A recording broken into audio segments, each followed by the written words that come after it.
Howdy, it's Jim Morado, and this is May 2022. We're in Springfield, Illinois. We're actually about to go into the Illinois State Military Museum, where they have the state's historic weapon collection. And this is kind of a little bonus trip. I know a lot of people go to Springfield to see the Capitol, or mostly to see the Lincoln stuff. And this is a little bit of a well, if you've got some time left over, this is a place that a lot of people hit.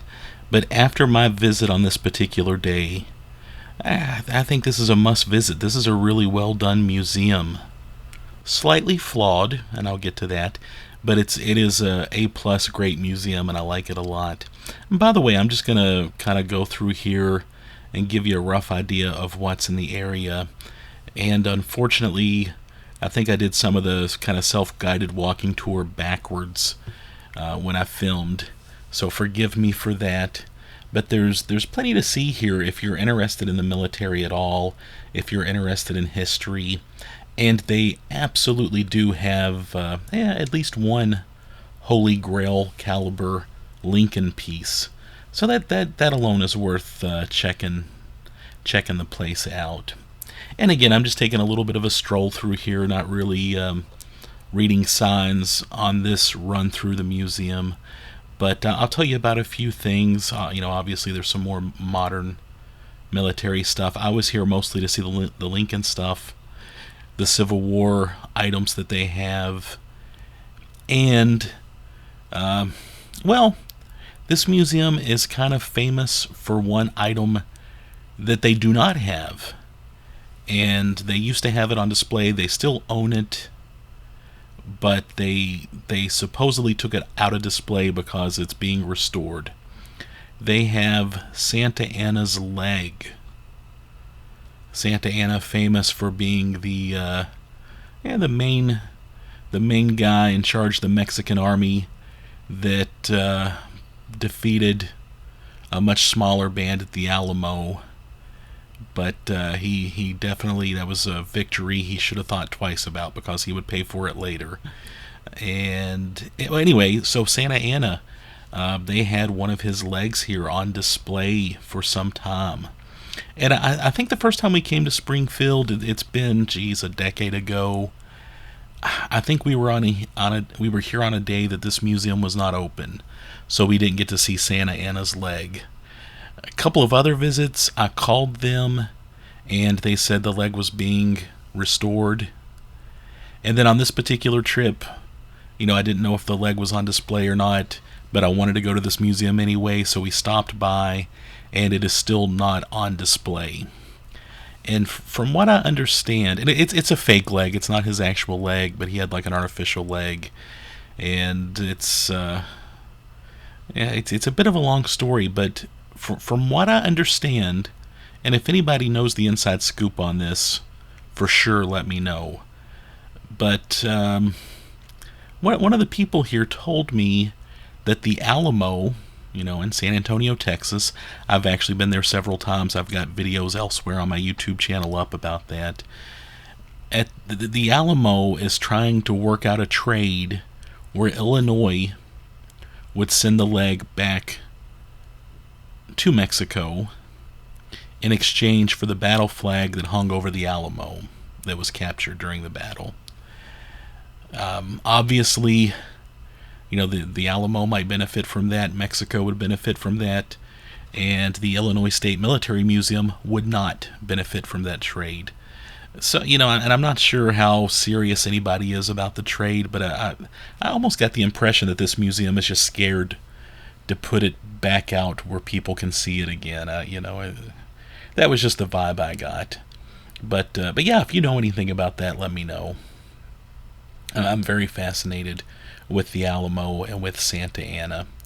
This museum, though, to its credit, I think it's just a few bucks to go through. I mean, maybe 3 or 4. I mean, it was pretty much next to nothing for the tickets. And they have free postcards. They will give you free postcards at the front. And I like that. I'm a postcard person. Interestingly, by the way, there's some interesting World War II stuff we're looking at there.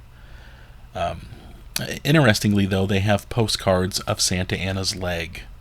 So they're still giving away free postcards about Santa Anna's leg. However, the leg is not on display. So, yeah, so there's that whole thing. But it's still a cool museum. They don't charge a lot to go through. They have a little donation box. I saw there was a school group here on the first floor while we were here, but most of the displays that you want to see are on the second floor. They also have a deal for $8. They will sell you an old school dog tag, and they custom make it for you, so you can put your name and address and all that good stuff on it. It's pretty cool. And if you find one of the Springfield coupon books, there are coupons where you can get one of those dog tags for $1. So what a bargain. Anyway, here's an interactive display. Let's listen to him for a moment. Dear Al, received your letter of September 7th about a week ago. Could not answer any sooner as we were busy pushing Fritz to where he belongs. We worked hard, often under shell fire, but the boy stuck to it. For 3 days we have gone without any rest, and when I finally reached my quarters, I was asleep before I pulled my blankets over me. I was tired and scarcely able to move my feet, but when I saw the Germans retreating, it was a stimulant to me. No doubt you were in correspondence with our friend Cy. I'm receiving letters from him regularly and answer them with pleasure. He is anxious to get into real action soon, he writes. Take it from me, he will get over that after spending a little time at the front. It's anything but a pleasant place. We went out to decorate the front-line trenches by placing some barbed wire entanglements in no man's land. This was night, but a rarely bright night. Now and then Fritz's machine guns would zip. We paid little attention to them. Then Fritz would shoot up some bright lights. We had to stand motionless, regardless of the position we were in, for even a little movement of any kind might betray us. We hustled to get through, for it was a very uncomfortable place. One day we went to look over some ground on which we proposed to erect a dump. Fritz started to send some souvenirs to us, and we rushed for cover. He had me in a shell hole, half full of water, for almost an hour.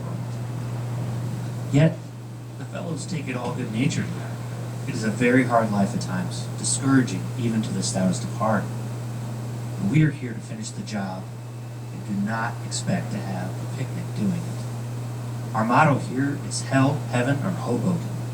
It looks like Hoboken in a short time if things keep going as they are. We have fine weather here about every 15 minutes. The other 15 minutes it rains. I thought my present dugout was complete, but I find that I overlooked providing myself with a raft. I also found out that my clothes do not float. Mud baths are cheap here. I must close for the present. Whenever you get the time, pen me a line or two. With kindest regards to all, I am, as ever, Joe, Company A, 108 Engineers. Yeah, so I thought that was a neat little display there. Little letter home thing going on there. Anyway, yeah, as you go through here, there's medals, there's guns. I'm not a huge gun person. I mean, I get it. I always get excited when I see like the old Pioneer and Civil War weapons, but I just, yeah, I'm not a huge gun person. I do, as I've mentioned in other videos, I paint toy soldiers. Especially, I do a lot of Alamo. I do Civil War, some World War II, but the Civil War is really my main period that I like to work with. And I probably actually made about 3 or 4 laps around this museum before we left, once to film, once to kind of read the signs a little more slowly. And then we also, I went through and I took pictures, of some of these uniforms, for painting reference. And I always get excited at a place like this because they have so much interesting reference material. So, but yeah, this is just a nice little museum. It's small enough that you could come here. You could bring the kids, and it's not overwhelming, so I don't think they would get bored. And like I said, they have free postcards, and if you find a coupon, they have those dollar dog tags, and they actually they stamp them up. The way they put the name and address and everything on it is like on one of those old metal typewriter things. I don't know what you call those. Love that Civil War drum there, by the way, too, and of course the flags. But yeah, it's just a nice little museum. And here is actually the Lincoln display. And one of the cool, well, I mean, as you see, they've got several cool things. But right there is the Lincoln Target Board. And just they give you a free book too when you come in. It's at the front by the free postcards. Let me read the one-page entry on the Lincoln Target Board. It says, on August 18th, 1863, President Abraham Lincoln, accompanied by Lieutenant Robert Lincoln, Christopher Minor Spencer, and an unknown naval officer, walked from the White House to a spot near the present-day Washington Monument. Their purpose this day was to test Mr. Spencer's newest invention. Mr. Spencer had come to Washington in an attempt to convince the president to purchase the Spencer repeating rifle for the Union Army. And they, well, just to paraphrase, they test fired it on a pine board from 40 yards. The president fired 7 shots. The board was turned end for end, and the president asked Mr. Spencer to shoot. At the conclusion of the event, the board was sawed in half. The half that the president fired on was presented to Mr. Spencer, and the other half went to the War Department. Mr. Spencer kept the Lincoln Target Board until 1883, when he donated the board to the state of Illinois to be placed in the Memorial Hall collection, and it is currently on display in the Illinois State Military Museum. And I just think that's darn swell. And it's, that's a cool thing to see. And, again, you're in Springfield probably to see Abraham Lincoln stuff. And there you go. There's just a really cool Lincoln thing. And they've also got some paintings and the type of uniform he would have worn during the Black Hawk War. There's a couple of displays on that, and again, if you paint toy soldiers, if you're interested in that sort of thing, there's not a whole lot of reference material about that out there, so it's kind of good to have a bit of an interpretation of that. And yeah, so I think that's pretty neat. And from the same book I just read from about the Lincoln Board is a little bit of information about the museum and its collection. The weapon collection of the Illinois State Military Museum was created following the Civil War, as soldiers returning home brought souvenirs found or captured on the battlefield. The weapons were later donated to the state and placed on display in Memorial Hall, which was located on the first floor of the Illinois State House. The artifacts displayed in Memorial Hall were not limited to weapons, but also included flags, swords, accoutrements, photographs, and personal effects.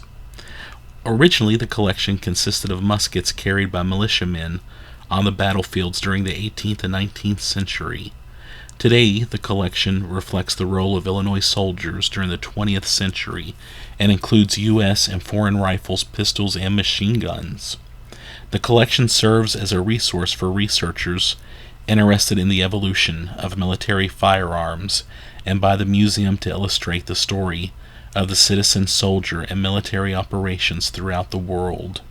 The purpose of this publication is to offer readers a glimpse at a sample of the unique, rare, and interesting weapons found in the Illinois State Military Museum collection. So, and it also mentions, visit the Illinois Citizen Soldier exhibit on display at the museum on the grounds of historic Camp Lincoln. And we're actually about to go by some of that Black Hawk War, some of those Black Hawk War items I mentioned earlier. And again, this might have been the highlight for me, along with the board. And talking to some of the staff downstairs, they were just sweet little people. Yeah, that painting, I like that one a lot.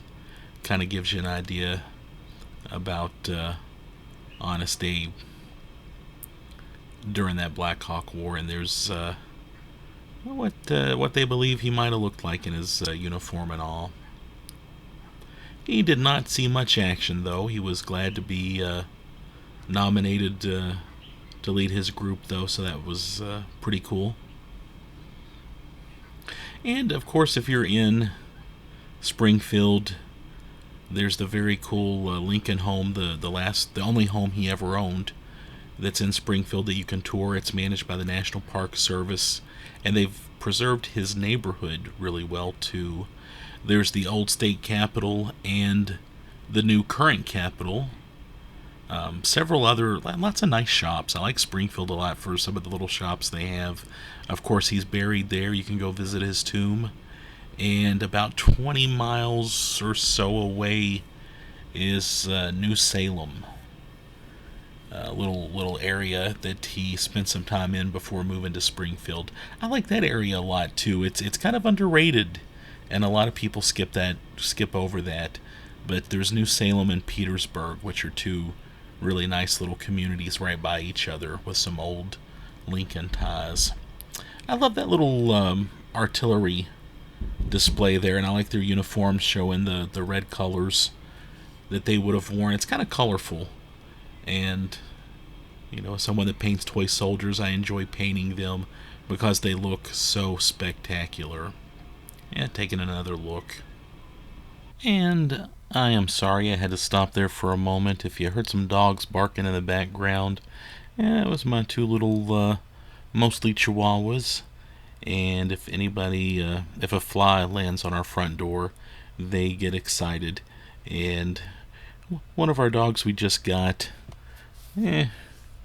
about 2 weeks ago, and we're still trying to train him to be calm and cool. So sorry about that.